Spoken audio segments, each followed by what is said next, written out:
Halo, selamat siang Tribuners. Anda sedang menyaksikan live update Tribun News edisi Senin 7 Maret 2022. Siang ini akan kami sajikan informasi teraktual dan menarik yang dilaporkan secara langsung oleh reporter lapangan kami.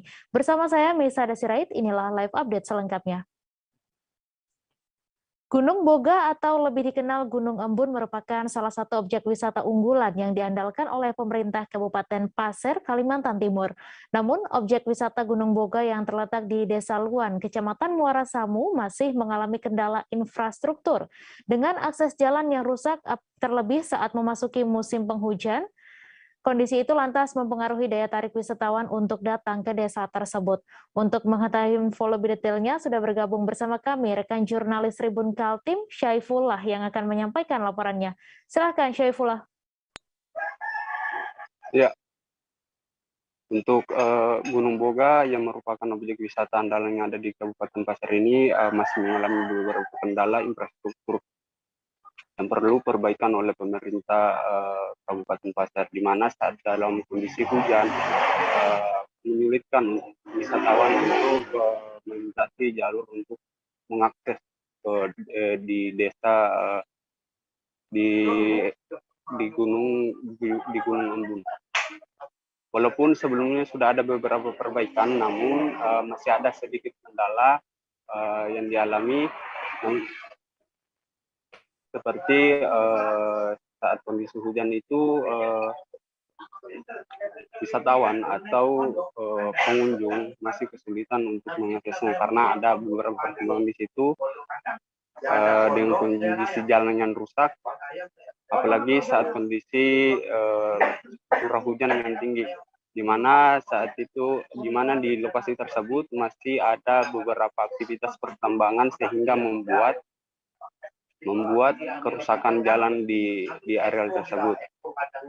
Hingga kini pihak dari pemerintah desa juga masih menunggu ukuran anggaran dari pemerintah kabupaten yang dianggarkan sebesar 2,4 miliar untuk perbaikan infrastruktur di sana, baik untuk penataan lahan parkir, gazebo maupun toilet dan tempat selfie. Perencanaan perbaikan infrastruktur itu akan ditargetkan akan rampung pada November 2022 ini. Namun karena memang sudah direncanakan itu dari hasil penuturan Kepala Desa Luan itu, harus segera dilakukan perbaikan. Selain itu ada penataan objek wisata Gunung Boga yang juga bakal dilakukan pemindahan kios-kios yang ada di areal wisata. Jadi nanti pedagang-pedagang akan dipindahkan ke lokasi yang lain untuk mensterilkan lokasi di Gunung Boga tersebut. Sekian. Ya baik, terima kasih Syaifullah, wartawan Tribun Kaltim atas laporan Anda. Selamat bertugas kembali.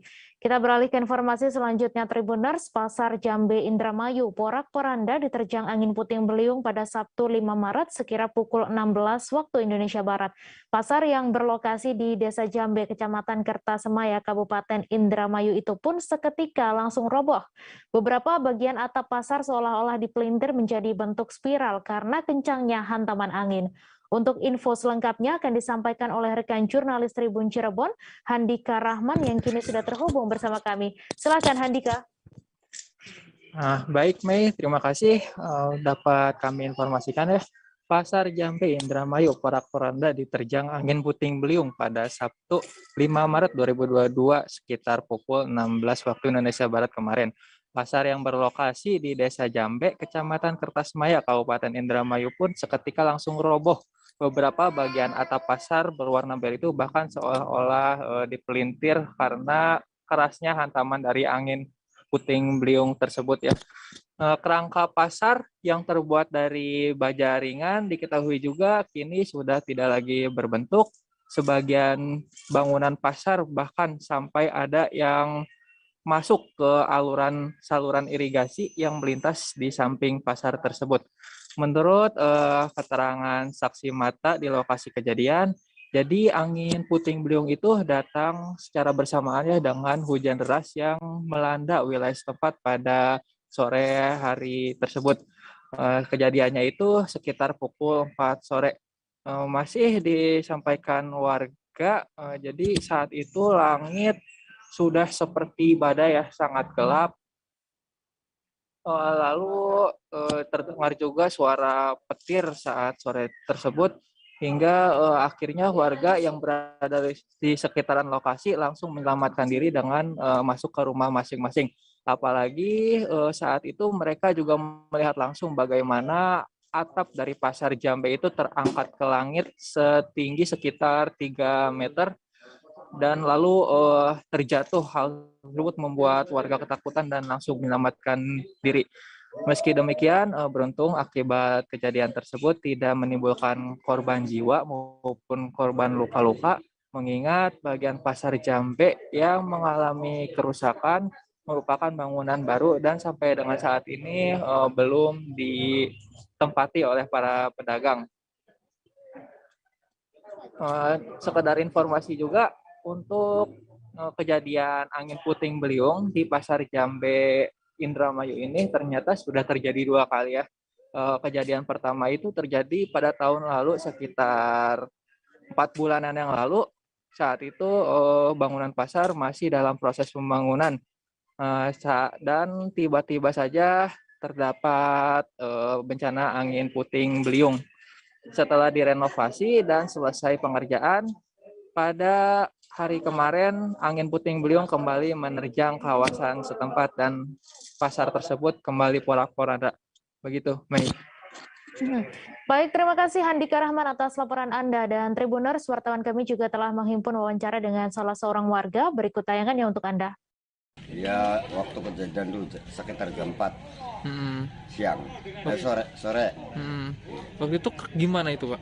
Hah? Waktu itu gimana kejadiannya, Pak? Ya nggak tahu ya, begitu hujan datang terus langsung was.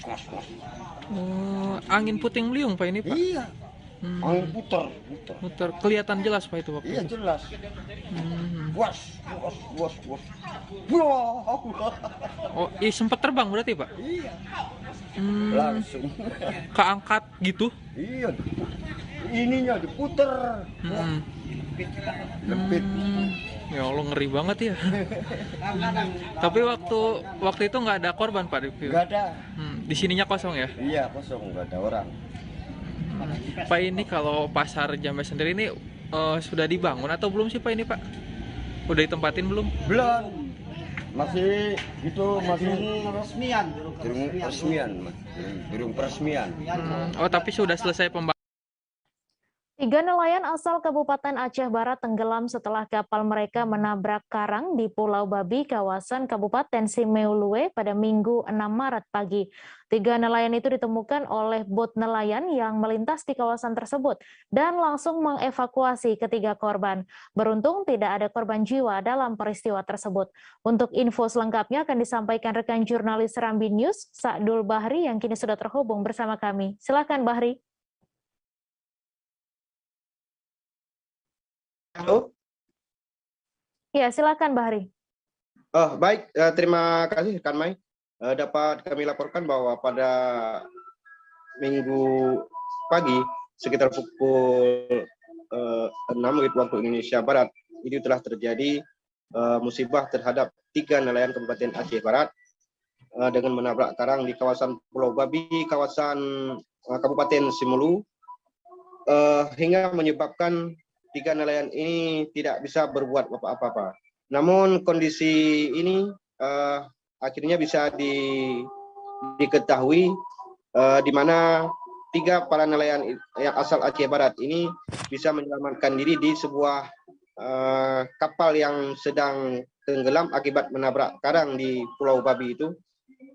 Akhirnya tim Basarnas dari Kepulauan Simulu berhasil melakukan evakuasi pada Minggu sore kemarin. Namun hingga saat ini kapal tersebut masih dalam perjalanan, sedang dilakukan penarikan ke daratan Melabuh. Demikian rekan Mai. Ya, baik. Terima kasih Sadul Bahri atas laporan Anda. Selamat bertugas kembali. Kita beralih ke informasi selanjutnya, Tribuners. Masyarakat bersama tim SAR gabungan berhasil menemukan seorang pria yang tenggelam di Sungai Kayan yang bernama Ahmad Dhani. Diketahui Ahmad Dhani telah dilaporkan tenggelam sejak Sabtu dini hari lalu. Ia ditemukan dalam kondisi sudah tak bernyawa dan saat ini jenazah sudah dibawa ke RSUD Dr. Sumarmo Sosroatmojo Tanjung Selor untuk dilakukan autopsi. Untuk info selengkapnya akan disampaikan oleh rekan Georgie Sentana Silalahi, wartawan Tribun Kaltara yang kini sudah terhubung bersama kami. Silakan Georgie. Ya, selamat siang, Tribuners. Selamat siang. Pada hari ini ingin saya sampaikan kepada pemirsa bahwasannya korban atas nama Ahmad Dhani berusia 22 tahun telah berhasil ditemukan di hilir tepian Sungai Kayan atau sebelum dari pelabuhan itu, di mana Ahmad Dhani merupakan salah satu anak buah kapal dari kapal Sukun, yaitu bernama Kayan 3, ditemukan setelah pencarian sudah berjalan 2 hari. Dari pihak BPBD dan juga tim SAR Kota Tarakan menyatakan bahwa pada hari pertama kemarin pencarian masih berfokus pada titik 543 derajat, dan di hari kedua pencarian sudah menjadi 4 titik dari Sungai Kayan hilir hingga ke bagian titik utama. Penyisiran berlangsung sudah dilakukan di pukul 14.30 dan juga pada kedalaman 200 meter dari hasil investigasi tim BPBD Bulungan beserta tim SAR Kota Tarakan. Ditemukannya kronologi kejadian ini dari lulusan BPBD merupakan masih anak muda yang juga bekerja di kapal tersebut, yang dimana pada kejadiannya itu pada hari Sabtu lalu dan pencarian sudah ditemukan pada hari Selasa kemarin. Maksud saya di hari Minggu kemarin, dan terus pihak dari investigasi mengatakan korban meninggal nantinya masih dikoordinasikan oleh pihak keluarga apakah disemayamkan di Kabupaten Bulungan Provinsi Kalimantan Utara ataupun dikebumikan di Pulau Jawa. Sebab sejauh ini satu korban sebelumnya juga sudah ditemukan pada hari yang sama di waktu subuh Sabtu, dan selanjutnya untuk informasinya kami masih akan terus mencari tahu dari pihak berwajib maupun dari tim BPBD dan tim SAR Kota Tarakan. Demikian yang bisa dapat saya sampaikan dari studio. Terima kasih. Baik, terima kasih Georgie Sentana Silalahi atas laporan Anda. Dan Tribuners, wartawan kami juga telah menghimpun wawancara dengan PLT BPBD Bulungan. Berikut tayangannya untuk Anda.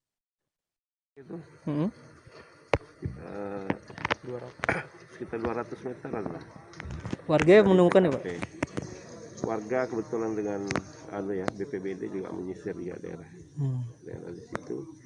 Yang menemukannya warga, tapi keluarga sendiri juga, Mas Wahyu, Pak Wahyu. Kebetulan mereka juga inisiatif untuk proses pencarian karena kenal baik ya dengan almarhum. Proses pencariannya yang ditemukan jam 14.31, setengah 3 ya, dengan kondisi sudah meninggal.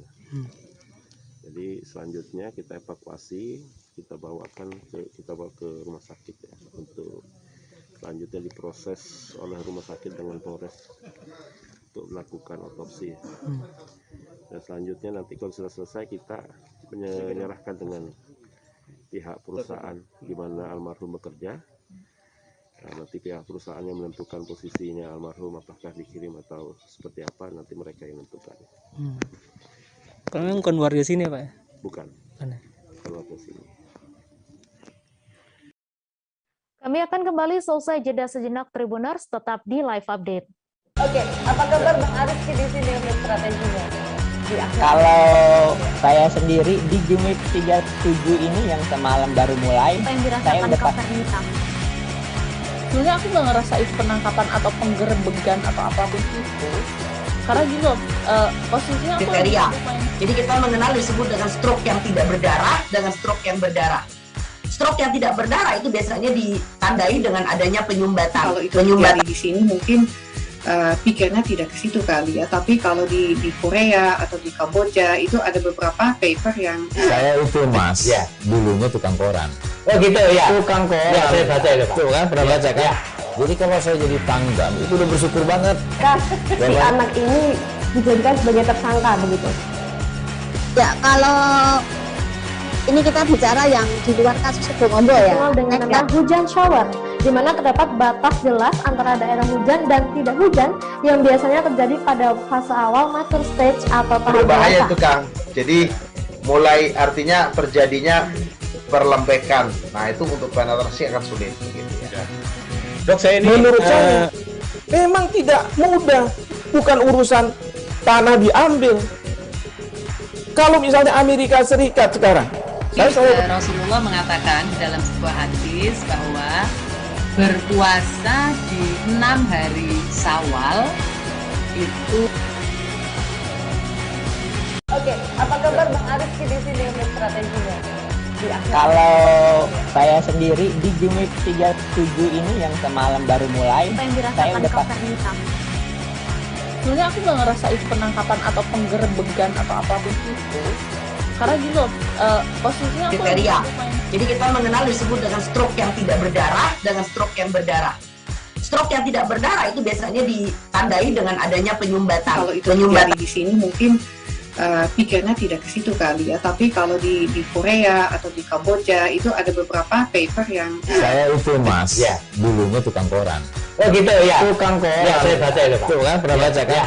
Jadi kalau saya jadi tanggam itu udah bersyukur banget. Si anak ini dijadikan sebagai tersangka begitu. Ya kalau ini kita bicara yang di luar kasus Sebongombo ya. Dengan nama hujan shower, di mana terdapat batas jelas antara daerah hujan dan tidak hujan yang biasanya terjadi pada fase awal mature stage atau tahap berbahaya dewasa. itu Kang. Jadi mulai artinya terjadinya perlembekan. Nah itu untuk penetrasi akan sulit. Gitu ya. Dok saya ini menurut saya memang tidak mudah, bukan urusan tanah diambil. Kalau misalnya Amerika Serikat sekarang, Rasulullah mengatakan di dalam sebuah hadis bahwa berpuasa di 6 hari Syawal itu. Oke, apa kabar Bang Arif di sini untuk strateginya? Kalau saya sendiri di Jumik 37 ini yang semalam baru mulai, saya udah sebenarnya aku nggak ngerasa itu penangkapan atau penggerebegan atau apapun itu, karena gini loh, posisinya aku kriteria. Jadi kita mengenal disebut dengan stroke yang tidak berdarah dengan stroke yang berdarah. Stroke yang tidak berdarah itu biasanya ditandai dengan adanya penyumbatan. Kalau itu terjadi di sini mungkin pikirnya tidak ke situ kali ya, tapi kalau di Korea atau di Kamboja itu ada beberapa paper yang saya itu mas, ya dulunya tukang koran. Oh gitu ya. Tukang koran. Ya, saya baca itu Pak. Tuh kan pernah baca kan? Ya. Jadi kalau saya jadi tanggam itu udah bersyukur banget. Si anak ini dijadikan sebagai tersangka begitu. Ya kalau ini kita bicara yang di luar kasus Sebongombo ya. Dengan nama hujan shower, di mana terdapat batas jelas antara daerah hujan. Terima kasih Anda masih menyaksikan live update. Wali Kota Solo, Gibran Rakabuming Raka kembali terkonfirmasi positif COVID-19. Wakil Wali Kota Solo, Teguh Prakosa mengatakan hasil itu didapatkan dari hasil tes PCR yang dilakukan Gibran pada Jumat 4 Maret lalu. Selama menjalani isoman, tugas protokoler Gibran akan diwakili oleh Teguh maupun pejabat lainnya. Kendati demikian, Gibran masih bisa memantau agenda kedinasan melalui online. Untuk info selengkapnya akan disampaikan oleh rekan Agil Tri, wartawan Tribun Solo yang kini sudah terhubung bersama kami. Silakan, Agil. Ya, Wali Kota Solo Gibran Rakabuming Raka kembali terkonfirmasi COVID-19, yang mana dari keterangan Wali Kota Solo, Wakil Wali Kota Solo Teguh Prakosa mengatakan bahwasanya pada hari Jumat dini hari Gibran mengalami sakit batuk, kemudian dia melakukan atau pergi ke rumah dinas Wali Kota Solo di Loji Gandrung. Di sana Gibran memanggil dokter dan melakukan tes PCR secara mandiri. Dari hasil yang didapat diketahui bahwasanya Gibran terkonfirmasi positif virus COVID-19. Konfirmasi itu disampaikan langsung Gibran Raka Buming Raka kepada awak media pada hari Minggu atau 2 hari setelah Gibran menjalani tes PCR.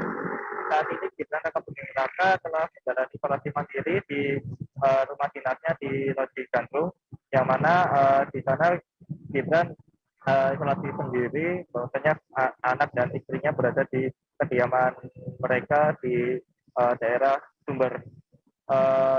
Terkait dengan kondisi Gibran, Teguh mengatakan bahwasanya Gibran hanya mengalami gejala batuk-batuk tanpa disertai flu atau maupun pilek. Diperkirakan Gibran akan menjalani isolasi mandiri selama 7 sampai 10 hari, yang membuat Gibran harus absen menghadiri sejumlah agenda seperti acara rapat rakor ASEAN Para Games dengan Menpora, kemudian acara kemenangan di Mangkunegaraan dan Tips Natalis UNS. Baik, terima kasih Agil Tri atas laporan Anda. Selamat bertugas kembali. Kita beralih ke informasi selanjutnya. Tribuners, jajaran unit Tipikor Satreskrim Polres Belitung tengah menyelidiki dugaan Tipikor dari kegiatan penanaman mangrove yang termasuk program pemulihan ekonomi nasional tahun 2021. Beberapa saksi telah dimintai keterangan mulai pejabat Balai Pengelolaan Daerah Aliran Sungai Baturusa Cerucuk, Provinsi Kepulauan Bangka Belitung, hingga 23 kelompok penerima program tersebut sejak Desember 2021 lalu. Untuk info selengkapnya akan disampaikan rekan jurnalis Pos Belitung, Dede Suhandar, yang kini sudah terhubung bersama kami. Silakan Dede. Ya, baik nih, bisa kami sampaikan pada hari Sabtu tanggal 5 Maret 2022 sore kemarin, Satreskrim Polres Belitung, Ibtu Edi Purwanto meninjau langsung penanaman mangrove di sepanjang bibir pantai Desa Air Saka, Kecamatan Tanjung Pandan, Kabupaten Belitung. Pada kesempatan itu, Satreskrim melihat langsung beberapa tanaman mangrove yang memang kebanyakan mati, kemungkinan dikarenakan serangan dari hama laut seperti kerang-kerang kecil, dan walaupun di beberapa titik juga terdapat tanaman mangrove yang masih bertahan hidup, dilihat dari beberapa rumput daun yang mulai tumbuh. Dalam kesempatan itu, Satreskrim menyampaikan bahwa jajaran unit Tipikor semenjak Desember 2021 kemarin mulai menyelidiki dugaan kasus tindak pidana korupsi dari proyek penanaman mangrove tersebut, yang mana proyek ini merupakan bagian dari program pemulihan ekonomi nasional tahun 2021. Untuk sementara ini, Pak Satreskrim menyampaikan bahwa total luasan untuk Kabupaten Belitung itu berjumlah 1.079 hektar yang dikerjakan oleh 23 kelompok dengan pagu anggaran berjumlah 22,4 miliar. Sampai saat ini, jajaran penyidik Tipikor Satreskrim Polres Belitung masih berupaya mengumpulkan dokumen dan meminta klarifikasi dari beberapa saksi, mulai dari pejabat BPDAS hingga kelompok yang melaksanakan kegiatan tersebut. Demikian, Mas. Baik, terima kasih Dede atas laporan Anda. Dan Tribuners, wartawan kami juga telah menghimpun wawancara dengan Kasatreskrim Polres Belitung. Berikut tayangannya untuk Anda. Tipikor Satreskrim Polres Belitung memang benar telah melakukan penyelidikan terhadap dugaan adanya tindak pidana korupsi untuk kegiatan penanaman mangrove di tahun 2021. Untuk penyelidikan kita mulai di Desember kemarin. Kita telah melakukan pengumpulan terhadap dokumen dan telah melakukan pemeriksaan, interogasi terhadap beberapa pejabat di BPDAS. Kalau yang diduga kita belum menentukan. Yang jelas untuk di Kabupaten Belitung ini ada 5 kecamatan yang melakukan penanaman bibit mangrove bersumber dari PEN 2021 dengan total anggaran sebesar 22 miliar sekian. Kalau untuk penyelidikan sendiri kita masih melakukan pengumpulan terhadap dokumen, mau memintai klarifikasi terhadap para pejabat dari BPDAS maupun para kelompok masyarakat yang menerima uang dari Sebanyak 14 tahanan kembali dipindahkan oleh Kejaksaan Negeri Kabupaten Pelalawan Riau dari Pangkalan Kerinci ke Rumah Tahan Negara Kota Pekanbaru. Para tahanan itu dibawa ke Rutan Sialang Bungkuk Pekanbaru untuk melanjutkan masa penahanannya sesuai dengan masing-masing perkara yang menjeratnya. Seluruh tahanan ini berstatus A3 atau perkaranya telah dilimpahkan ke Pengadilan Negeri Pelalawan untuk disidangkan. Kabar selengkapnya akan disampaikan rekan wartawan Tribun Pekanbaru, Johannes Tanjung yang kini sudah terhubung bersama kami. Johannes, silahkan. Baik, terima kasih rekan Mei dan seluruh Tribuners. Selamat siang dimanapun Anda berada. Kabar terkini dari Pelalawan, yakni Kejaksaan Negeri Pelalawan memindahkan 14 orang tahanan ke rumah tahanan Kota Pekanbaru. Pemindahan tahanan ini merupakan yang ketiga kali dalam tahun ini, dan semua berasal dari beberapa rutan milik Polres Pelalawan dan jajaran polsek-polsek. Para tahanan ini melakukan tindak pidana umum di Kabupaten Pelalawan dan kasusnya ditangani oleh Polres Pelalawan sebagian dan polsek-polsek yang ada di Kabupaten Pelalawan. Proses pemindahan menaati protokol kesehatan di mana setiap tahanan dilakukan rapid test antigen untuk memastikan jika mereka tidak terinfeksi atau tidak terkontaminasi oleh COVID-19. Hal itu merupakan SOP daripada rutan yang ada di Kota Pekanbaru. Setelah menjalani tes, mereka dinyatakan semuanya non-reaktif COVID-19. Kemudian proses pemindahan dilakukan dengan pengawalan 5 orang pengawal tahanan dari Kejaksaan dan 2 orang personil dari Polres Pelalawan bersenjata lengkap. Mereka dinaikkan ke bus untuk dibawa ke Kota Pekanbaru dengan jarak tempuh 1 jam lebih. Baik Tribuners, merupakan 14 tahanan itu berasal dari 6 orang dari Polres Pelalawan, 3 orang dari Polsek Ukui, 3 orang dari Polsek Bandar Sekijan, dan 2 orang lagi dari Polsek Pangkalan Kuras. Seperti diketahui Tribuners, Kabupaten Pelalawan sampai saat ini belum memiliki rutan atau rumah tahanan. Bahkan satu-satunya daerah ya dari 12 kabupaten kota yang ada di Provinsi Riau, Kabupaten Pelalawan sampai saat ini belum memiliki rutan, sehingga semua tahanan atau pelaku tindak pidana yang telah menjalani persidangan ditahan di rutan Sialang Bungkuk Kota Pekanbaru. Pada saat sebelum pandemi, proses persidangan selalu dengan melalui proses penjemputan tahanan ke Kota Pekanbaru, kemudian disidangkan di Pengadilan Negeri Kabupaten Pelalawan. Selanjutnya setelah selesai sidang, mereka akan kembali diantar ke Kota Pekanbaru. Namun selama pandemi COVID-19, proses persidangan dilakukan secara virtual, di mana jaksa dan hakim maupun para pihak berada di ruang sidang di PN Pelalawan, sedangkan para tahanan berada di rutan Sialang Bungkuk mengikuti proses persidangan melalui virtual. Demikian rekan Mei, kembali ke studio bersama saya Johannes Tanjung, jurnalis tribunpekanbaru.com yang berada di Kabupaten Pelalawan. Demikian rekan. Baik, terima kasih Johannes Tanjung atas laporan Anda. Selamat bertugas kembali. Kita beralih ke informasi selanjutnya Tribuners. Seorang pedagang jamu keliling menggunakan sepeda selamat dari kejadian kecelakaan yang hampir merenggut nyawanya pada Jumat 4 Maret lalu. Pedagang jamu tersebut bernama Watini, 52 tahun, yang merupakan warga RT 4 lingkungan Sidodadi, Kelurahan Sri Menanti, Kecamatan Sungai Liat, Kabupaten Bangka. Ia bersyukur selamat dari kejadian yang terekam kamera CCTV tersebut. Untuk detail informasinya akan disampaikan langsung oleh rekan jurnalis Bangka Pos, Edwardi, yang kini sudah terhubung bersama kami. Silakan Edwardi.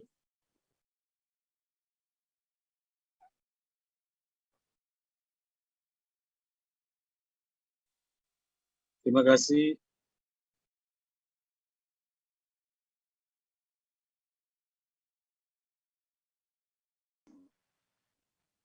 Halo? Iya, silahkan Edward dengan laporan terima kasih, Anda. Memang benar ke hari Jumat lalu, tanggal 4 Maret, sekitar pukul 6.30, terjadi kejadian viral yang tertangkap dari kamera CCTV. Seorang ibu penjual jamu keliling menggunakannya hampir tertabrak mobil box warna putih yang merupakan mobil salah satu rumah makan nasi Padang yang cukup terkenal di Kabupaten Bangka ini. Jadi pada saat itu si ibu yang bernama Watini sedang melayani pembeli dari Rumah Sakit Umum Sungai Liat. Kemudian setelah itu dia menyeberang ke arah jalan menuju ke arah komplek Kompis 8B, komplek TNI. Pas saat itu beliau sedang mengayuh sepedanya, tiba-tiba dari arah depan dia melihat dari kejauhan ada mobil terlihat oleng menuju ke arahnya. Kemudian Ibu Wati ini cepat-cepat keluar jalan dengan cara turun dari sepedanya, namun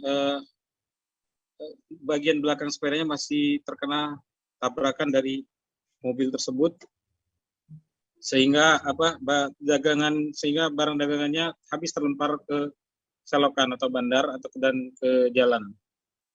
Setelah itu sang sopir langsung berhenti di juga masih di kawasan rumah sakit umum, di depan rumah sakit, di satu rumah makan Padang juga. Kemudian si supir dilihatnya menelpon bosnya untuk memberitahukan kejadian tersebut. Setelah itu si supir menghampiri Ibu Wati ini untuk mempertanggungjawabkan perbuatannya.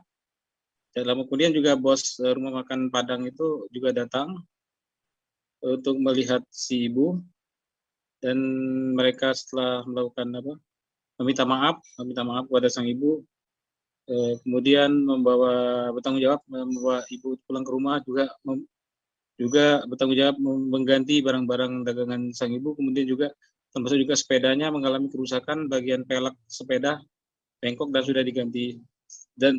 sudah diganti baru. Memang persoalan ini sempat dibawa ke kepolisian, namun sudah karena para pihak yang terlibat dalam kejadian ini saling memaafkan, sehingga sudah selesaikan secara kekeluargaan dan dengan cara ganti rugi. Saat ini Ibu Wati ini memang masih mengalami trauma, dan beliau saat ini belum bisa berjualan kembali secara normal. Mungkin untuk beristirahat beberapa hari ke depan. Demikian rekan Mei. Ya, terima kasih Edwardi atas laporan Anda. Dan Tribuners, wartawan kami juga telah menghimpun wawancara dengan Watini. Berikut tayangannya untuk Anda.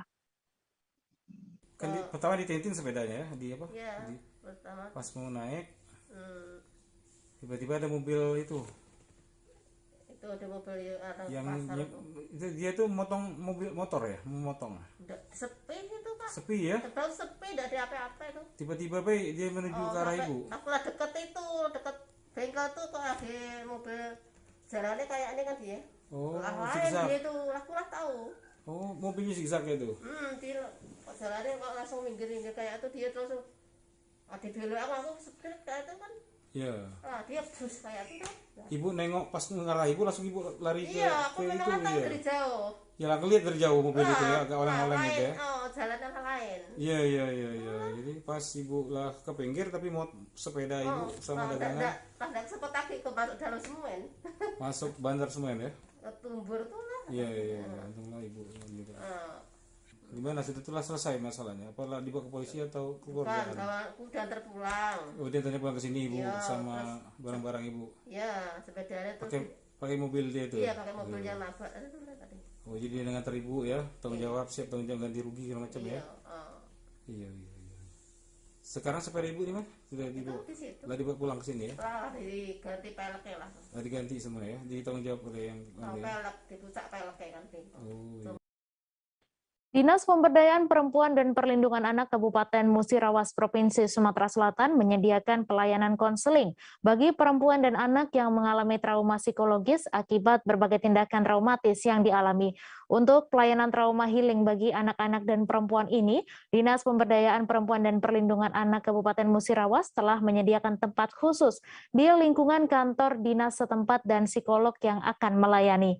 Untuk detail informasinya akan disampaikan langsung oleh rekan jurnalis Sriwijaya Pos, Ahmad Fahru Rozi, yang kini sudah terhubung bersama kami. Silahkan, Ahmad.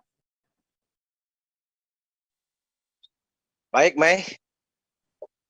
Dari Kabupaten Musirawas dapat kami laporkan bahwasanya saat ini Dinas Pemberdayaan Perempuan dan Perlindungan Anak Kabupaten Musirawas itu menyediakan satu ruang khusus ya di UPT Dinas PPA setempat untuk pelayanan konseling bagi masyarakat, khususnya perempuan dan anak yang mengalami tindak kekerasan atau jadi korban kekerasan, baik KDRT, kekerasan seksual, ataupun tindakan-tindakan yang menimbulkan traumatis lainnya. Di ruangan ini cukup lengkap, ada tenaga psikolog yang akan melayani masyarakat yang akan melakukan konseling di sini, di tempatnya cukup nyaman, ada bed yang untuk supaya masyarakat merasa lebih care ya dengan lingkungannya, lebih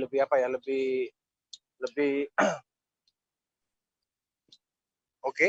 Kemudian di ruangan ini juga disiapkan tenaga-tenaga yang juga profesional yang akan melayani dan privasi si masyarakat sendiri bisa terjaga.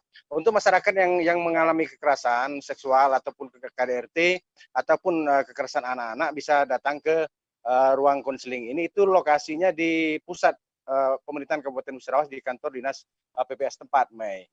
Adapun berdasarkan data dari dinas PPA setempat, memang cukup menonjol juga ada grafik data kasus kekerasan ya tahun 2021 kemarin. Bahwasanya yang paling menonjol itu adalah kasus seksual ya. Itu kasus seksual itu yang menimpa anak-anak.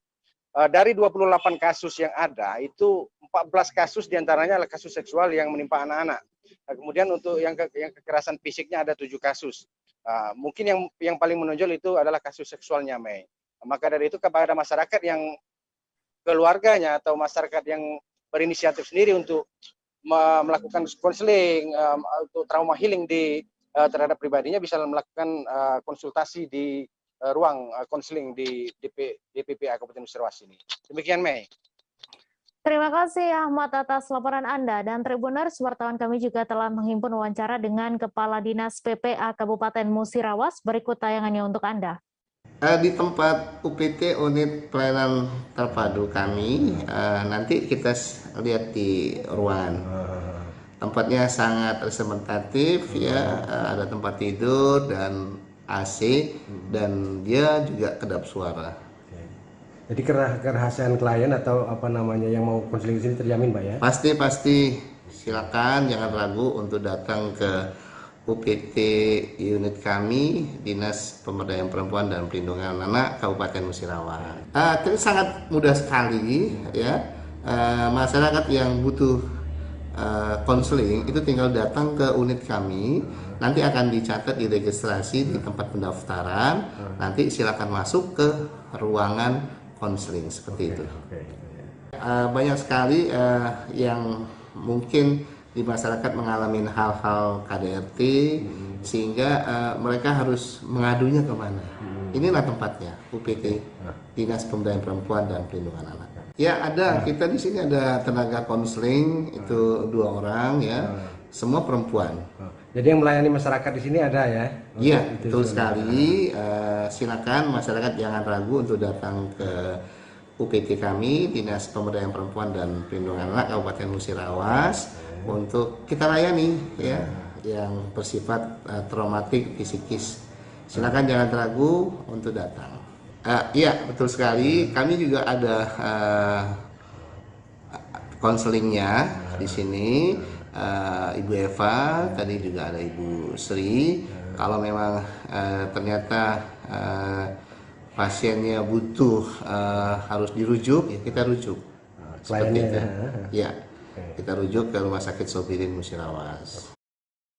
Kami masih akan menyajikan informasi menarik untuk Anda. Selesai jeda sejenak, tetap di Live Update. Oke, apa kabar Bang Arief di sini untuk strateginya?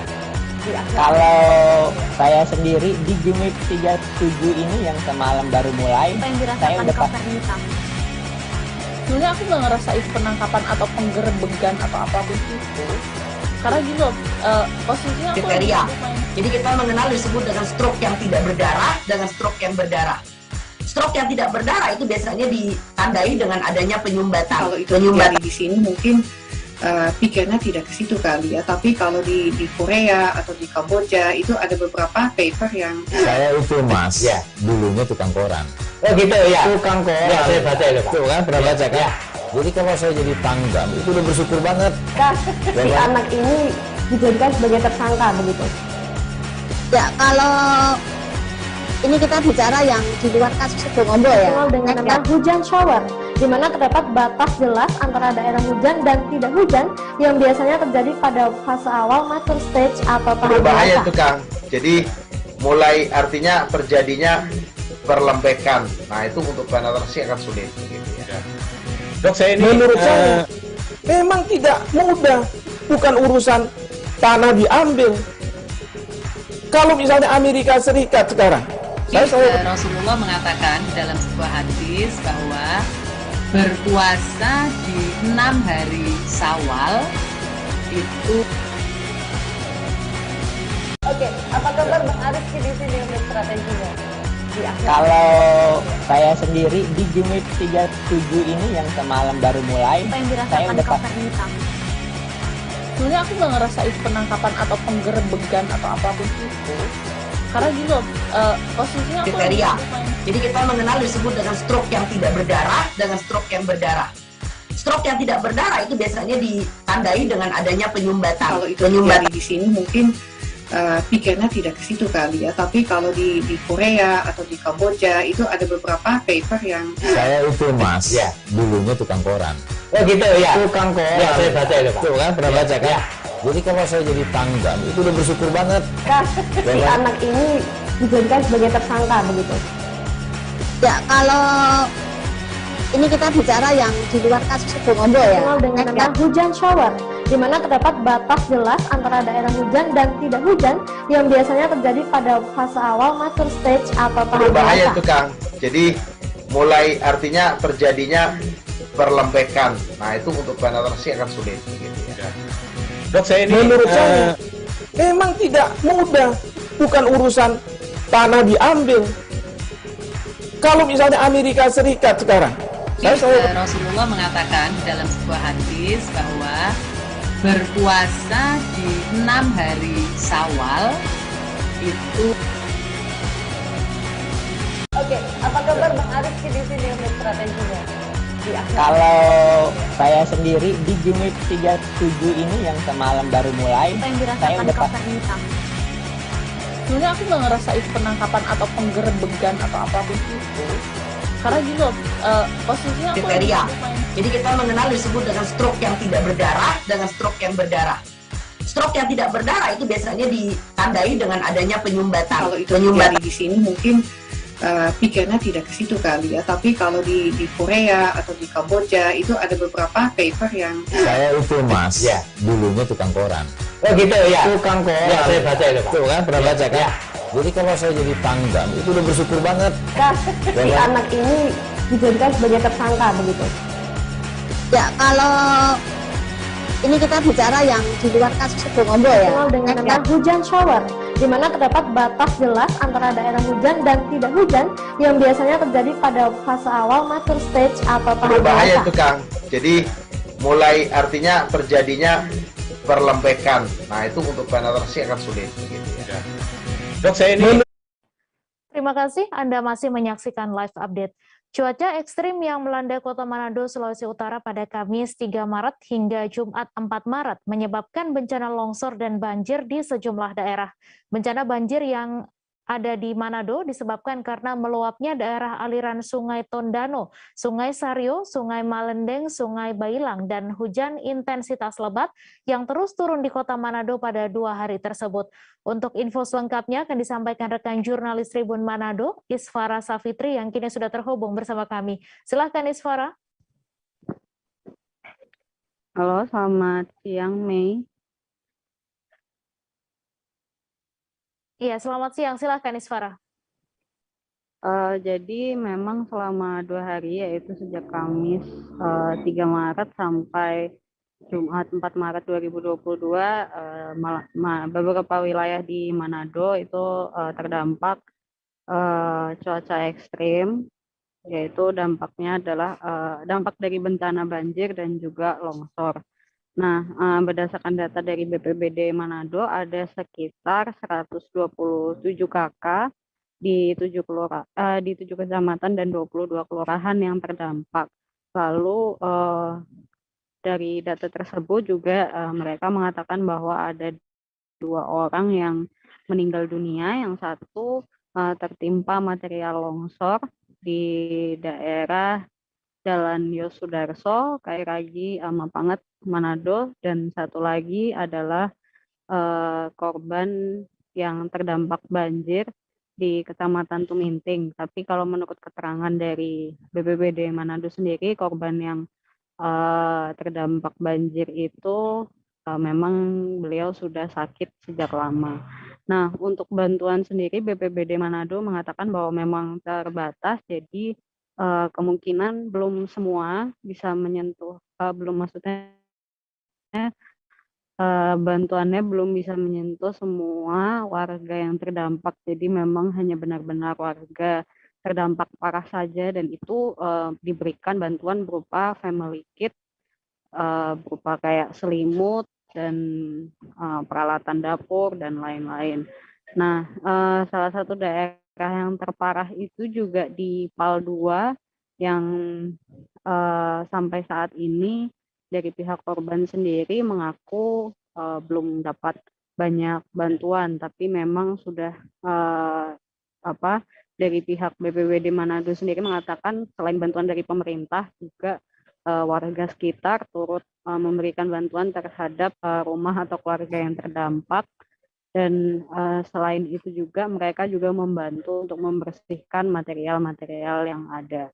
Dan karena sampai selama seminggu ke depan kemungkinan cuaca ekstrim masih melanda Sulawesi Utara termasuk Manado, jadi pihak BPBD Manado sendiri meminta warga yang tinggal di daerah rawan longsor ataupun banjir itu dan minum vegetasi juga itu diminta untuk mengungsi dulu sementara waktu, karena kondisi tanah yang sudah jenuh sudah jenuh terus-terusan terkena air hujan, jadi tidak kokoh lagi, jadi diminta untuk segera pindah seperti itu. Baik, terima kasih Isfara atas laporan Anda. Selamat bertugas kembali. Kita beralih ke informasi selanjutnya, Tribuners. Rumah mewah Crazy Rich Medan, Indra Kents, yang beredar di media sosial seharga sekitar 30 miliar rupiah, ternyata berlokasi di Kompleks Cemara Asri, Kecamatan Percut Seituan, Kabupaten Deli Serdang, Sumatera Utara. Menurut pantauan, rumah mewah Indra Kents ini masih belum selesai direnovasi. Tak terlihat pula ada pekerja yang merenovasi rumah Indra dari luar.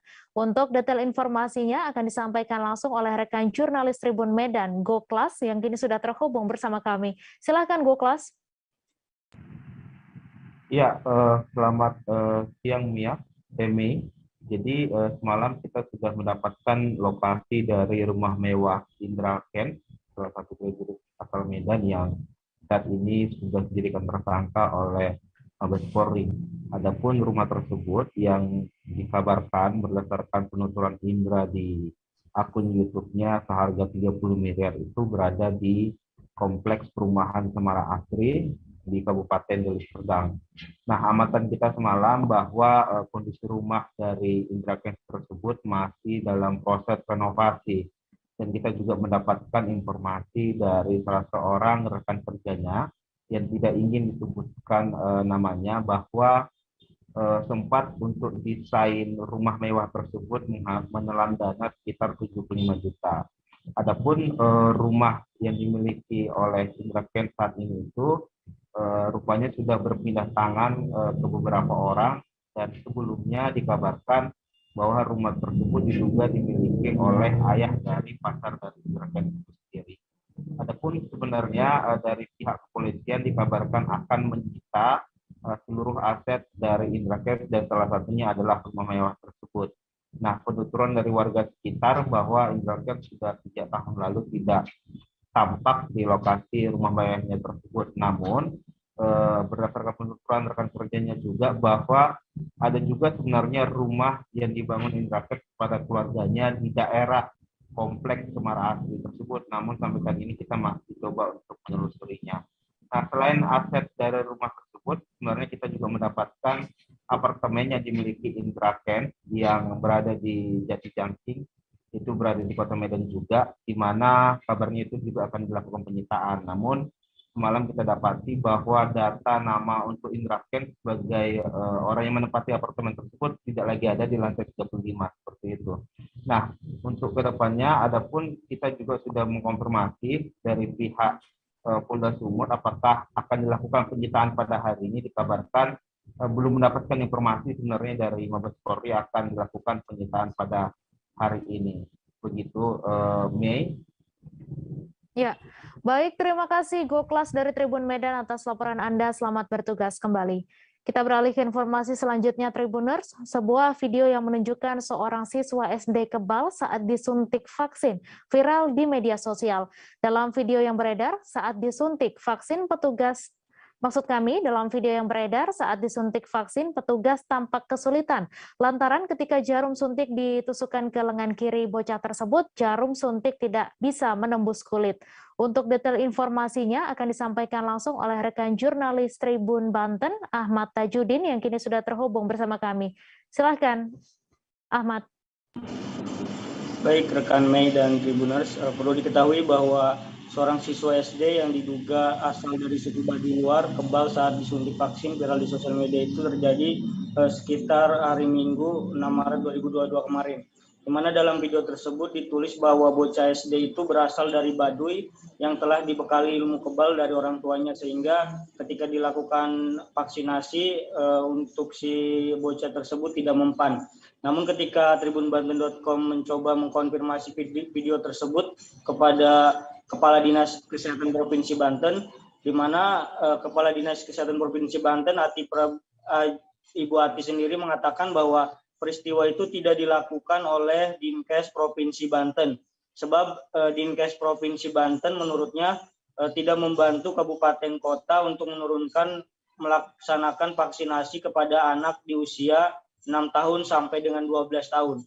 Bahkan untuk Dinas Kesehatan Kabupaten Lebak juga mengatakan bahwa tidak ada vaksinasi yang dilakukan di sekolah untuk masyarakat Baduy. Kemudian hal itu juga sama disampaikan oleh Bupati Lebak, di mana Bupati Lebak, Ibu Iti Oktavia Jayabaya juga telah dikonfirmasi oleh tribunbanten.com dan menyatakan bahwa video tersebut bukan dari Baduy, di mana video tersebut tidak ada laporan dari pihaknya yang menyatakan bahwa kegiatan vaksinasi itu berada di Baduy, sehingga Ibu Iti sendiri memastikan bahwa video tersebut bukan terjadi di Baduy atau di Kabupaten Lebak, Mei. Baik, terima kasih Ahmad Tajudin atas laporan Anda. Selamat bertugas kembali. Kita beralih ke informasi selanjutnya, Tribuners. Dermaga pelabuhan feri yang berada di Jalan Marta Dinata, Kelurahan Simboro, Kabupaten Mamuju, Sulawesi Barat, sudah siap untuk menerima kapal. Hal tersebut disampaikan Divisi Teknis Angkutan Danau dan Penyeberangan ASDP Balikpapan bernama Iskandar. Iskandar menjelaskan dermaga tersebut sudah diperbaiki sejak retak akibat gempa pada 15 Januari 2021 lalu. Untuk detail informasinya akan disampaikan langsung oleh rekan jurnalis Tribun Sulbar, Fahrun Ramli, yang kini sudah terhubung bersama kami. Silahkan, Fahrun. Ya, rekan Mei.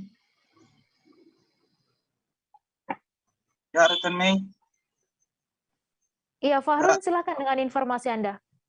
Ya, Tribuners, dapat saya informasikan bahwa pelabuhan feri Mamuju yang berada di Jalan Marta Dinata, Kelurahan Simboro ini akan berfungsi lagi sebagaimana fungsinya, yaitu penyeberangan antara lintasan Mamuju dengan Balikpapan, di mana pelabuhan ini itu rusak parah akibat gempa 15 Januari 2021 lalu, di mana dermaga pelabuhan tersebut retak-retak hingga ke bagian terminalnya sampai retak-retak, sehingga tidak dapat menerima kapal tujuan dari Kalimantan ke Kabupaten Mamuju.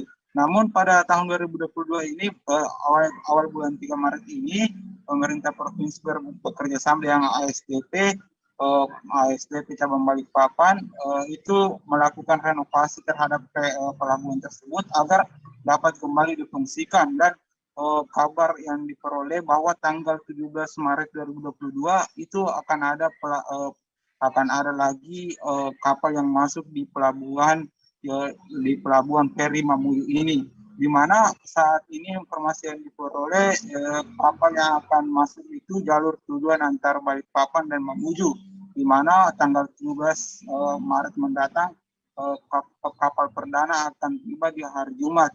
Adapun informasi yang diperoleh bahwa jadwal lintas kapal tersebut atau jadwal pemberangkatan kapal dari pelabuhan Mamuju atau Pelabuhan Mamuju, kapal feri ke Kalimantan ini itu akan sebanyak 2 kali dalam 1 minggu, di hari Sabtu dan hari Minggu.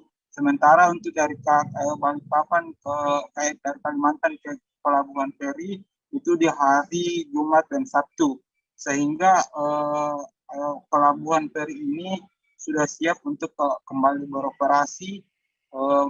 beroperasi untuk menerima kapal yang lintas Kalimantan Mamuju.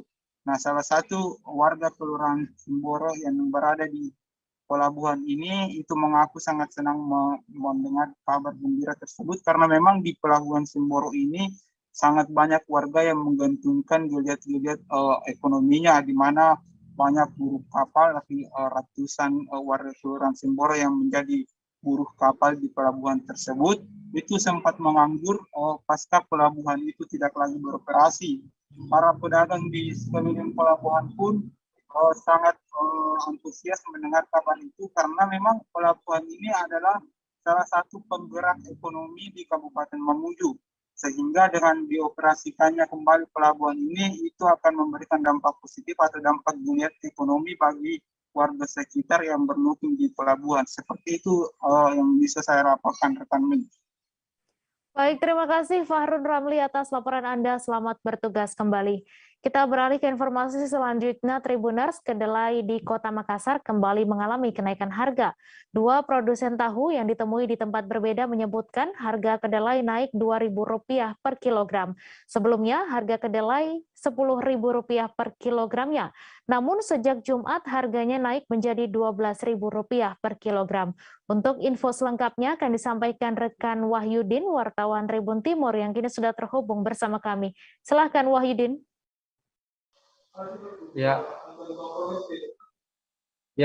Baik Tribuners dimanapun Anda berada, dapat saya sampaikan bahwa harga kedelai di Kota Makassar kembali naik per Jumat pada tanggal 4 bulan 3 tahun 2022 tahun ini. Jadi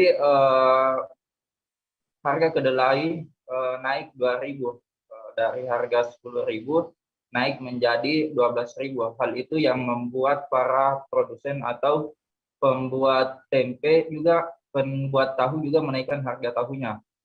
Seperti yang kami temui di Jalan Depasawi, salah satu produsen bernama Wahyudi, dia menaikkan harga kedelai dari 43 per cetak itu naik menjadi 45. Sehingga itu yang membuat harga tahu juga terus meningkat di Kota Makassar. Hal yang sama juga dilakukan oleh Zainal Arifin, salah satu produsen tahu yang berada di Jalan Balang Basi. Jadi dia menaikkan harga tahu dari 41 yang dia jual di awal naik menjadi 43.000 per cetak. Selain harga kedelai yang terus meningkat juga stok kedelai itu yang sangat terbatas. Zainal Arifin sempat memesan 10 ton kedelai, tapi yang dikirimkan hanya 4 ton. Katanya kedelai yang berada di tempat ia beli sangat terbatas, sehingga hanya 4 ton yang ia dapatkan. Baik, demikian laporan saya dari Makassar. Baik, terima kasih Wahyudin atas laporan Anda dan Tribuners. Wartawan kami juga telah menghimpun wawancara dengan produsen tahu. Berikut tayangannya untuk Anda. Bisa kita ceritakan terkait kondisi penjualan tahu di sini? Nah, masalah produksi kondisi tahu mas, ini bukan masalah di Makassar, tapi ini saya mulai bikin tahu wis 22 tahun barusan ini. Langkah nggak bisa ditanggulangi. Dulu namanya demo mas, jarak 1 minggu atau 10 hari paling lambat 2 minggu ya sudah mulai turun. Ini malah naik luar biasa. Tapi produksinya sini enggak pernah diputus Pak di sini. Alhamdulillah. Iya. Eceran nih pokok nih, ini 12.400, 12.300. Oh, per kilo itu Pak? Per kilo. Aku selamanya bikin tahu 2022 tahun barusan ini beli kedelai sampai 12 lebih. Sejak kapan mulai gitu Pak harganya? Kemarin sudah nih. Itu ada notanya. Kan itu merek ini beda-beda mas. Iya. ABCD, merek kualitas yang baik, harganya sekian. Itu sing baik 12.400. Sing sedang umum ini iya. 12.100. Kemarin minta 10 ton dikasih 4 ton, bilangnya dibagi. Oh terbatas Pak dia. Ini sudah 5 bulan ini naik terus, nggak ada Iya. turunnya. Sebelum naik itu Pak paling dibawa berapa? Dulu di bawah 10 mas. Oh di bawah 10. Kalau yang 12 setengah itu kapan mulai naik itu Pak? 12.400 kemarin. Oh mulai kemarin Pak nih. Tapi sebelum itu udah sampai lagi. Ada notan yang misalnya kan kontan semua tuh. Harga tahunya itu Pak di sini naik juga. Naik juga mas. Naik berapa itu Pak? Naik 2.000. Sebelumnya harga berapa? Dulu sebelumnya hampir 12 tak kasih naik 43. Iya. Nah terus kemarin kedelai turun, itu tak kasih turun 41. 141.000 Pak. 41.000. Nah ini kedelai sudah naik 11 lebih. Harga telur ayam di sejumlah daerah di Provinsi Lampung melonjak tajam. Jika biasanya 1 kg telur harganya hanya Rp20.000 per kilogram, saat ini 1 kg telur dihargai dengan Rp24.000. Harga ini pun masih sangat memungkinkan untuk naik kembali. Untuk info selengkapnya akan disampaikan rekan Anung Bayuwardi, wartawan Tribun Lampung, yang kini sudah terhubung bersama kami. Silakan Bayu. Ya, rekan Mei bisa dijelaskan. Di Provinsi Lampung, tepatnya beberapa daerah seperti Kota Bandar Lampung, Kabupaten Lampung Utara, dan Kabupaten Tanggamus, kenaikan harga telur terjadi. Untuk di Kabupaten Lampung Utara sendiri, sejak sepekan terakhir ini kenaikannya menjadi Rp4.000, di mana harga awalnya Rp20.000 per kilogramnya, kemudian pada Sabtu kemarin Rp24.000 per kilogramnya. Kenaikan ini berangsur-angsur terjadi setiap harinya, mulai dari Rp500 hingga Rp4.000. Kenaikan ini terjadi menurut Bugi, salah satu pedagang di Pasar Sentral Kota Bumi. Menurutnya terjadi karena akan memasuki puasa Ramadan. Ia mengatakan biasanya terjadi kenaikan beberapa bahan pokok akan menjelang puasa. Namun untuk stoknya, dia mengaku tidak ada kendala sebab stok yang diperoleh darinya cukup banyak dan melimpah. Stok yang diperoleh darinya merupakan berasal dari Prokimal, salah satu daerah di Kecamatan Kota Bumi Utara, Kabupaten Lampung Utara. Namun demikian, untuk kedepannya mungkin harga telur sendiri akan berangsur naik kembali, meskipun tidak diketahui secara pasti berapa kenaikannya lagi. Pedagang Bumi mengatakan dia berharap harga kembali normal dan tidak ada kenaikan. Apabila terjadi kenaikan lagi, tentu ia akan mengalami kerugian. Sebab kemungkinan pembelinya akan tidak banyak seperti sedia kalanya. Rekan Mei. Baik, terima kasih Bayu Ardi atas laporan Anda, dan Tribuners, wartawan kami juga telah menghimpun wawancara dengan seorang pedagang telur. Berikut tayangannya untuk Anda. Pak, untuk harga telur di Pasar Sentral ini Pak, ini masih normal atau sudah mengalami kenaikan? Sudah mengalami kenaikan. Kenaikan. Sejak seminggu yang lalu itu di harga 20, sekarang 24. Hampir tiap hari naik terus. Harga telur 500, 1000, sampai sekarang 24. Dari harga normalnya tadinya berapa per kilo Pak? 20. 20.000 untuk Ya, seminggu yang lalu 20.000. sampai hari ini Pak, ini hari Sabtu ini sampai berapa? 24.000. 24.000 berarti per kilo. Berarti mencapai 4.000 kenaikan sendiri Pak Iya. ya. Pak, biasanya untuk stok telur ini kita dapat dari mana? Dari kandang. Dari kandang ya Pak. Optimal sinilah. Untuk alasan kenaikan telur ini sendiri Pak, ini gimana Pak bisa naik? Saya belum tahu kalau alasan kenaikan enggak ini. Cuma dari kandang itu sudah naik. Harga posko katanya. Harga posko. Yang pasti kita nggak kesulitan kan Pak dapat stoknya? Banyak ya, stoknya aman. Aman terus Pak ya? Aman, cuma harga ini mengalami kenaikan. Kenaikan. Mungkinkah karena menjelang Ramadan ini Pak? Bisa jadi menjelang Ramadan biasanya telur naik. Naik ya. Iya. Untuk pembelinya sendiri Pak, gimana Pak? Masih normal. Normal ya, Iya. normal, belum nggak ada peningkatan atau penurunan Ya, Pak ya? Iya, biasa aja. Adakah harapan kita ini Pak untuk ke depan? Ya, kalau bisa dinormalin lagi lah harganya, jangan kalau kemahalan susah jualnya. Pembeli itu menurun. Boleh menurun ya Pak kalau Mohlan. mahal. Oh iya, karena peningkatannya sampai 4.000 ya Pak hari ini. Iya. Dari 20.000 ke 24.000 Pak. Iya, ini kan belum masuk Ramadan, biasanya masuk Ramadan naik lagi. Jadi mau jual berapa kalau mahal kan? Kami akan kembali selesai jeda sejenak Tribuners, tetap di live update. Oke, apa kabar Bang Aris di sini untuk strateginya? Kalau saya sendiri di Jumip 37 ini yang semalam baru mulai, saya udah sebenarnya aku nggak ngerasa itu penangkapan atau penggerebegan atau apapun itu, karena gini loh, posisinya aku kriteria. Jadi kita mengenal disebut dengan stroke yang tidak berdarah dengan stroke yang berdarah. Stroke yang tidak berdarah itu biasanya ditandai dengan adanya penyumbatan. Kalau itu terjadi di sini mungkin pikirnya tidak ke situ kali ya, tapi kalau di Korea atau di Kamboja itu ada beberapa paper yang Saya itu Mas, ya, dulunya tukang koran. Oh gitu ya. Tukang koran. Ya, saya baca itu Pak. Tuh kan, pernah baca kan? Jadi kalau saya jadi tanggam, itu udah bersyukur banget. Si anak ini dijadikan sebagai tersangka begitu. Ya, kalau ini kita bicara yang di luar kasus Bongombo ya. Dikenal dengan nama hujan shower, di mana terdapat batas jelas antara daerah hujan dan tidak hujan yang biasanya terjadi pada fase awal mature stage atau tahap Berbahaya dewasa. itu Kang. Jadi mulai artinya terjadinya perlembekan. Nah itu untuk penetrasi akan sulit begitu ya. Dok, saya ini menurut saya memang tidak mudah, bukan urusan tanah diambil.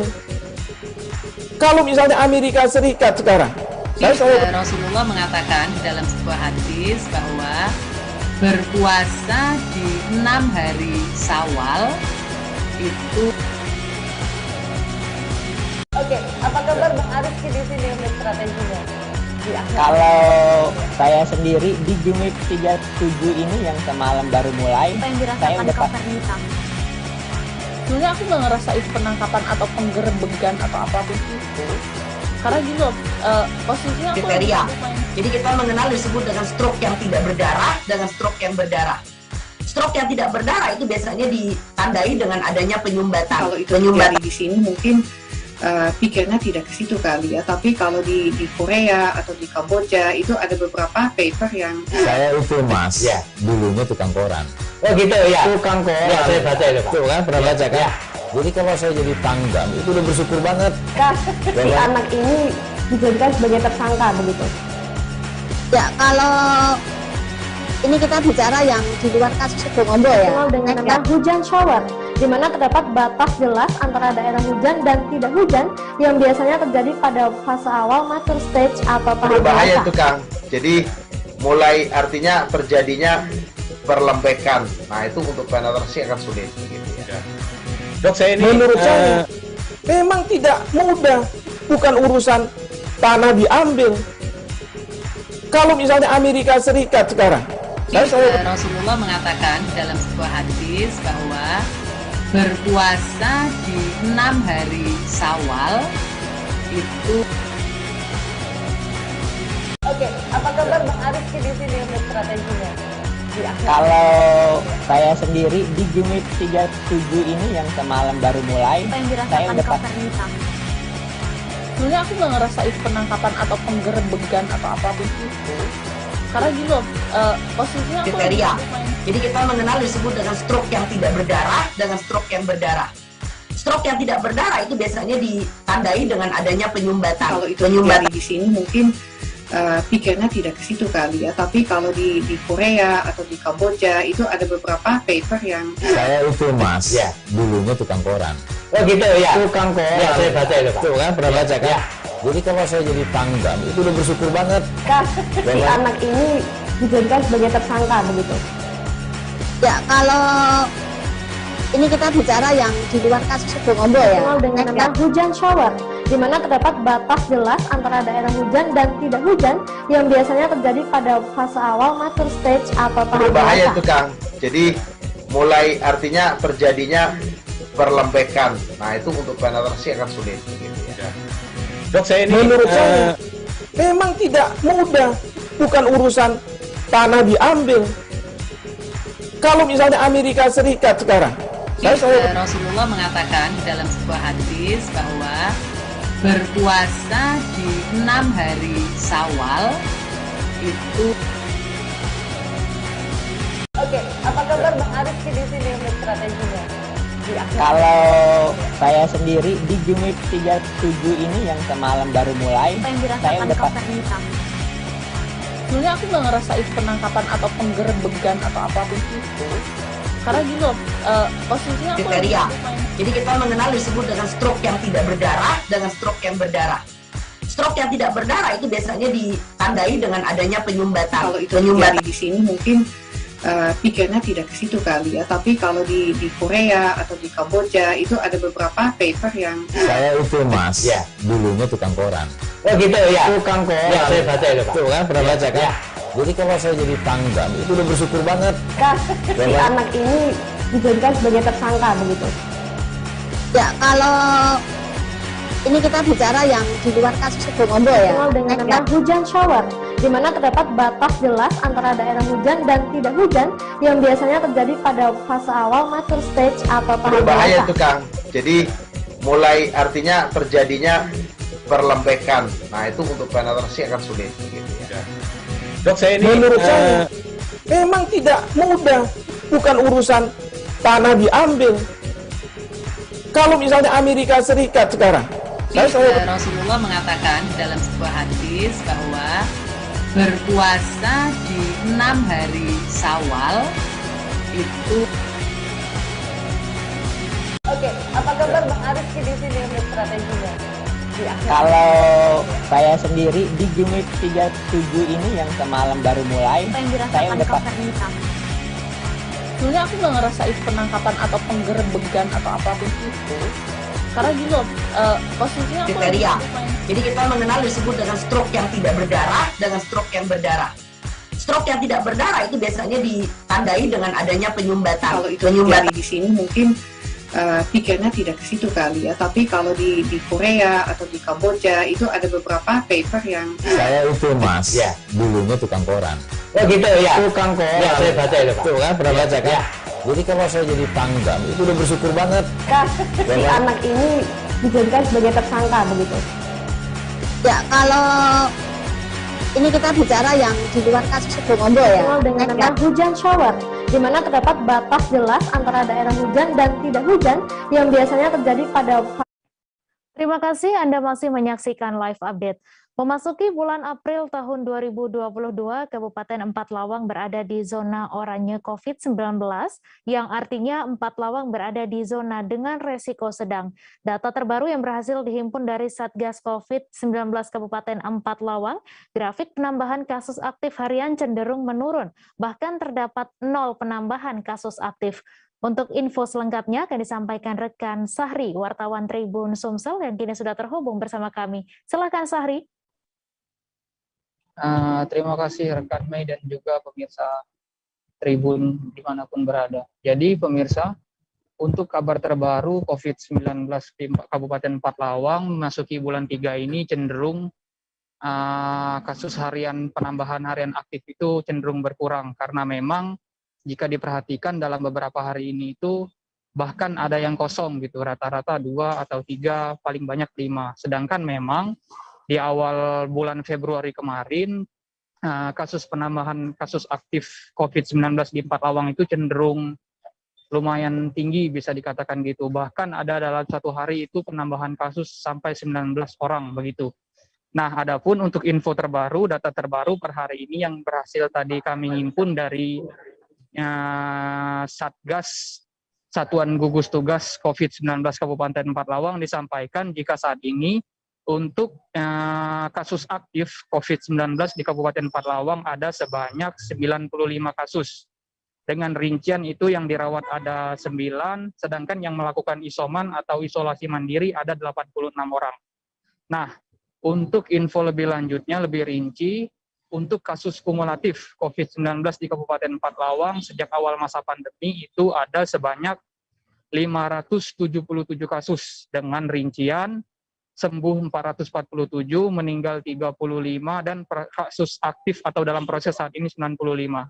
Mungkin cukup itu atau sekian yang bisa kami sampaikan dari Kabupaten Empat Lawang.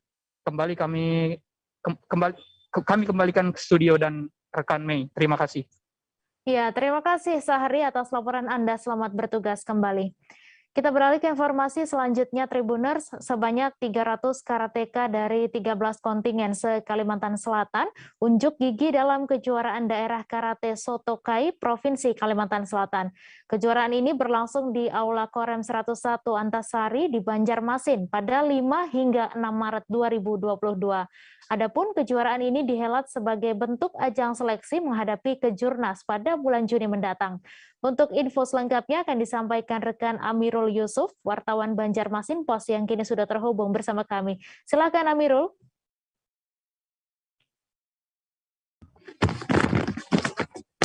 Selamat siang. Ya. Apakah saya dengar? Tes. Iya. Baru saja kejuaraan Sotokai se-Kalimantan Selatan dihelat selama 2 hari pada hari kemarin. Kejuaraan ini dihelat sebagai ajang seleksi Sotokai Kalimantan Selatan untuk menentukan siapa saja atlet yang akan bertolak ke ajang kejuaraan nasional pada tahun 2022 di bulan Juni nanti. Selain itu, para peserta terdiri dari dojo-dojo se-Kalimantan Selatan dari 13 kabupaten kota yang ada di Kalimantan Selatan dengan total atlet 300 orang yang berpartisipasi. Untuk yang berhasil menjadi juara umum kemarin merupakan tim dari Kota Banjarbaru dengan raihan 13 medali emas. Harapannya semoga nanti para atlet-atlet bisa meraih gelar di ajang kejuaraan nasional nanti. Sekian. Baik, terima kasih Amirul atas laporan Anda, dan Tribuners, wartawan kami juga telah menghimpun wawancara dengan Ketua Harian Sotokai Kalimantan Selatan. Berikut tayangannya untuk Anda. Sebesar ini Pak, kira-kira seperti apa? Ya, saya berharap bahwa kita bisa berkontribusi kepada atlet Kalimantan Selatan ya, khususnya karate. Karena kami mempunyai atlet-atlet yang memang bisa dibanggakan, karena memang hampir mereka pernah mengikuti kejuaraan internasional gitu ya. Jadi Forky dalam hal ini sebagai induk organisasi kami akan memberikan kontribusi kepada Forky, pada wilayah Kalimantan Selatan khususnya, untuk menyumbangkan atletnya untuk mewakili provinsi ini. Syukur-syukur nanti juga mewakili negara kita untuk bertanding di event internasional. Yang perlu difahami bahwa kami di Sotokai ini melakukan konsolidasi, koordinasi. Intinya bahwa kami ingin berolahraga, kami ingin membina atlet-atlet muda untuk menjadi atlet-atlet yang nantinya bisa dibanggakan. Persebaya U15 harus puas meraih 1 poin usai melawan Sokorejo FC dalam laga perdana grup C Piala Suratin Asprof PSSI Jatim di lapangan Unesa pada Senin 7 Maret. Bajul Ijo Cilik terus melancarkan serangan dari sisi sayap. Banyak peluang yang dihasilkan namun berhasil diblok oleh pemain bertahan. Untuk info selengkapnya akan disampaikan rekan Febrianto Ramadhani, wartawan Surya yang kini sudah terhubung bersama kami. Silahkan Febri. Ya, selamat siang para pemirsa Tribun News dan Tribun Network dimanapun Anda berada. Jadi pertandingan perdana grup C mempertemukan Persebaya U15 melawan Sokorejo FC. Jadi Bajul Ijo Cilik, julukan daripada Persebaya U15 itu terus melancarkan serangan dari sisi sayap secara silih berganti. Namun kiper lawan Sokorejo FC asal Tuban ini begitu tampil memuaskan di bawah mister gawang. Banyak peluang yang dihasilkan dari kedua kesebelasan, tapi tidak ada satupun yang berbuah gol ataupun mencetak angka. Jadi selama 2 kali 45 menit jalannya pertandingan, masih kedua tim itu harus ini apa istilahnya, peluangnya itu berhasil dimentahkan gitu ya. Terus dan juga skor kacamata atau 0-0 bertahan hingga wasit memenuhi peluit tanda berakhirnya pertandingan. Jadi kedua tim berbagi 1 poin gitu ya pada pertandingan pertama grup C, yang mana dihuni oleh Persebaya Surabaya U15, Sokorejo FC U15 asal Tuban, Mojokerto FC dan juga Persib Pesanggaran Banyuwangi. Dan juga pelatih Persebaya U15 Dul Hamid mengatakan dari segi permainan anak asuhnya masih unggul dari lawan. Lini per lini tim tidak ada masalah, hanya saja faktor yang harus dibenahi adalah penyelesaian akhir.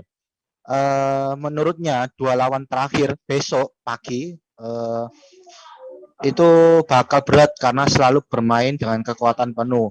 Kendati demikian, saya sudah menyiapkan kualitas pemain antara pelapis dan inti, di mana sama-sama telah merata gitu satu sama lain, jadi bisa menutup lubang yang ditinggalkan, ujar Dul Hamid. Harry Dul, sapaan akrabnya, juga mengungkapkan hal itu bisa dilihat ketika dilakukan pergantian pemain timnya, dan juga jalannya pertandingan tetap stabil tanpa perubahan sama sekali. Mengenai evaluasi, tegas iya, kondisi striker kami tidak fit, pastinya akan kami perbaiki untuk pertandingan selanjutnya. Kemudian manajer Persebaya U15 Siraja Munira juga menyampaikan hal yang serupa. Menurutnya para pemain sudah mengeluarkan kemampuannya dengan maksimal dalam pertandingan pertama itu. Namun faktor keberuntungan atau Dewi Fortuna ternyata masih belum menaungi pihak Persebaya U15. Karena banyak peluang yang tercipta tapi gagal berbuah gol, semoga pertandingan besok lebih baik dan Persebaya tetap menargetkan juara di level Jatim ini. Anggap semua laga adalah final, ucapnya. Terpisah, pelatih Sokorojo FC Afan Rohib mengucap syukur lantaran berhasil menahan imbang saat melawan tim calon juara. Apalagi status Sokorojo FC sebagai tim debutan dan juga asal pelosok desa. Jadi senang bisa menahan laju Perawan Surabaya, terangnya. Terus tuntasnya, evaluasi pasti ada, khususnya di lini depan perlu diasah lagi. Kami membawa 23 pemain dan juga kami juga sebagai anggota internal tim Liga 3 Persatu Tuban. Tentunya target meraih hasil yang terbaik. Demikian yang bisa saya laporkan, kembali ke studio. Baik, terima kasih Febrianto atas laporan Anda, dan Tribuners, wartawan kami juga telah menghimpun wawancara dengan pelatih Persebaya U15. Berikut tayangannya untuk Anda. Mungkin faktor keberuntungan aja, belum ada kan peluang, kita udah unggul dalam permainan. Ya, mungkin dari segi peluangnya itu faktor juga kiper juga hari ini juga kiper lawan juga bagus. Kalau dari segi permainan dan lini per lini sudah tidak ada masalah, cuma 3 faktor PR-nya di depan, ya di finishing.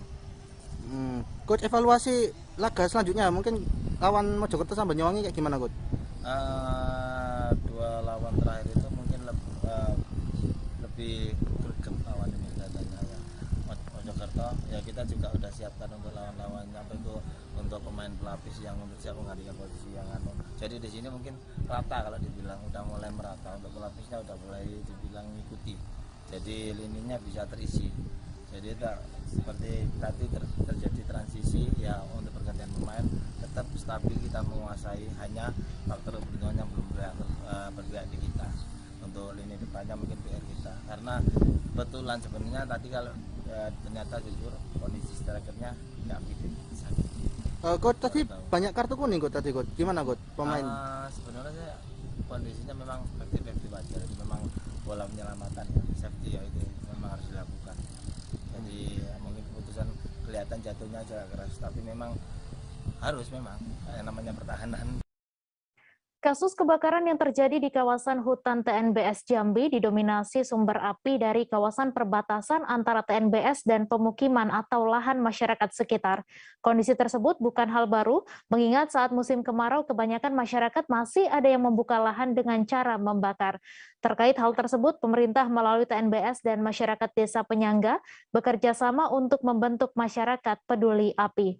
Untuk info selengkapnya akan disampaikan rekan Abdullah Usman, wartawan Tribun Jambi yang kini sudah terhubung bersama kami. Silahkan Usman.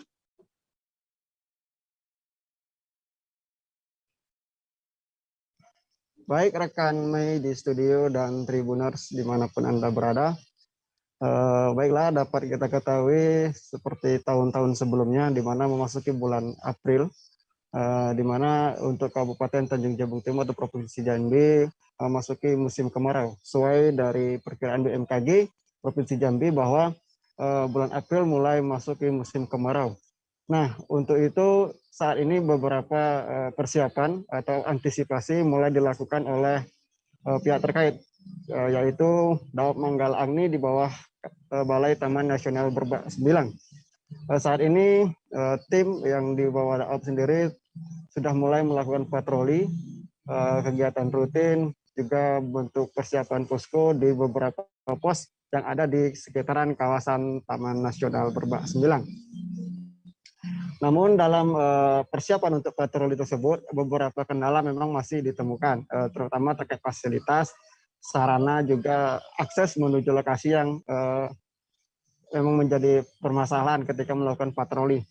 Namun Manggala Agni sendiri sudah mempersiapkan hal tersebut, diantaranya dengan melakukan patroli melalui 3 jalur, yaitu jalur air, jalur darat, dan juga jalur udara yang saat ini tengah dipersiapkan dilakukan. Meski demikian, untuk diketahui, kawasan Taman Nasional Berbak Sembilang sendiri memiliki luasan yang mencapai 1.420.000 hektar, yang beberapa sisi bagian hutan tersebut merupakan perbatasan dengan kawasan permukiman. Nah, sebab itulah beberapa kawasan tersebut menjadi rawan terjadinya karhutlah setiap tahunnya. Tercatat di beberapa 2 tahun terakhir terjadinya kebakaran di Taman Nasional Berbak didominasi berasal dari api yang merembet dari kawasan lahan milik masyarakat yang sejatinya sangat berbatasan dengan kawasan TNBS. Untuk mengantisipasi hal serupa tidak terulang lagi di tahun 2022 ini, tim TNBS bersama Manggala Agni telah melakukan terobosan, diantaranya dengan membentuk Masyarakat Peduli Api atau MPA, melibatkan 10 desa penyangga atau 10 desa yang memiliki perbatasan erat dengan kawasan TNBS. Di mana tercatat hingga saat ini dari 10 desa tersebut, 4 diantaranya sudah terbentuk MPA, namun sisanya masih dalam proses dan saat ini dalam sosialisasi oleh pihak desa. Selain itu, beberapa kendala juga yang dihadapi tim Manggala Agni saat melakukan pemadaman di lokasi, yaitu ketika musim kemarau, maka kawasan Taman Nasional Berbak Sembilang sendiri akan kesulitan untuk mendapatkan pasokan air, sehingga hal tersebut menjadi kendala utama dalam melakukan pemadaman di kawasan TNBS. Dan pihak TNBS ataupun Manggala Agni berharap di tahun ini persoalan air dapat segera tertangani, sehingga saat terjadinya kebakaran di kawasan TNBS tidak kesulitan lagi dalam melakukan penanganan. Demikian rekan Mei di studio. Ya, terima kasih Abdullah Usman atas laporan Anda. Selamat bertugas kembali. Kita beralih ke informasi selanjutnya. Tribuners, Biro Perjalanan Umroh dan Jamaah Umroh menyambut baik keputusan pemerintah Arab Saudi yang mencabut pembatasan COVID-19, terutama peniadaan karantina dan kewajiban PCR di Tanah Suci bagi warga Indonesia. Hal ini pun disambut Mabruk Tour yang akan memberangkatkan 83 peserta perjalanan umroh dari Bandung pada 20 Maret mendatang. Dengan kebijakan baru ini, jamaahnya tidak perlu lagi menjalani karantina dan PCR di Arab Saudi. Untuk info selengkapnya akan disampaikan rekan Syarif Abdul Salam, wartawan Tribun Jabar yang kini sudah terhubung bersama kami. Silakan Syarif.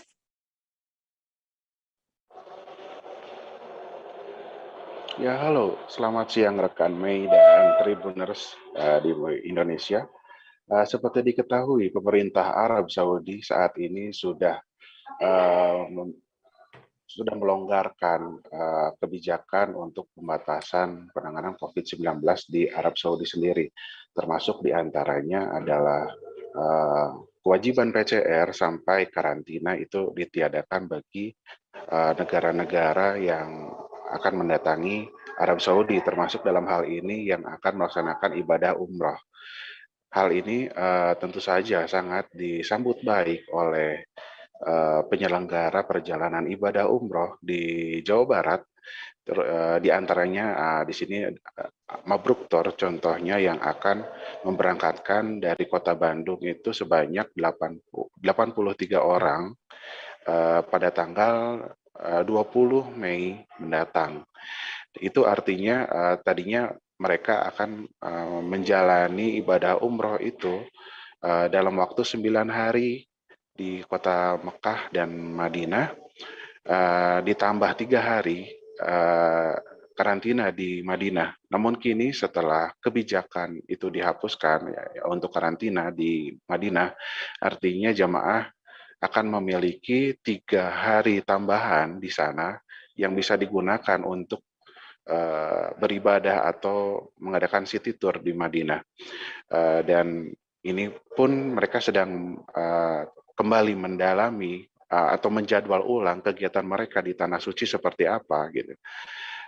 Tapi dari Indonesia, dan ketika mereka pulang kembali ke Indonesia, mereka masih tetap harus menjalankan karantina dan PCR. Mereka menyambut baik hal ini karena ya mereka akan dapat waktu tambahan di Tanah Suci dengan tidak ada karantina. Mereka tidak bermasalah jika harus dikarantina di Indonesia. Kemudian mereka pun, walaupun pemerintah Arab Saudi sudah melonggarkan untuk tidak ada lagi aturan untuk mewajibkan memakai masker di Tanah Suci, termasuk di Masjidil Haram di Kota Mekah dan Masjid Nabawi di Kota Madinah, namun penyelenggara umroh dan jamaah tetap akan memakai masker di sana, menyatakan seperti itu, dan kecuali jaga jarak ya, karena di Masjidil Haram dan Masjid Nabawi sendiri untuk kebijakan jaga jarak di setiap safnya itu sudah ditiadakan. Ya intinya mereka sangat menyambut baik hal ini, dan mereka pun masih tetap akan berkoordinasi dengan Kementerian Agama bagaimana ini penyelarasan kebijakan antara di Arab Saudi dengan di Indonesia. Ya demikian rekan Mei. Ya baik, terima kasih Syarif atas laporan Anda. Selamat bertugas kembali. Informasi tadi sekaligus menutup perjumpaan kita dalam live update hari ini. Tribuners, lantaran masih di tengah pandemi, kami kembali mengingatkan untuk selalu menerapkan protokol kesehatan dimanapun Anda berada. Saya, Meisa Desirait, beserta kru yang bertugas pamit. Terima kasih dan sampai jumpa. Jangan lupa like, subscribe, dan share ya!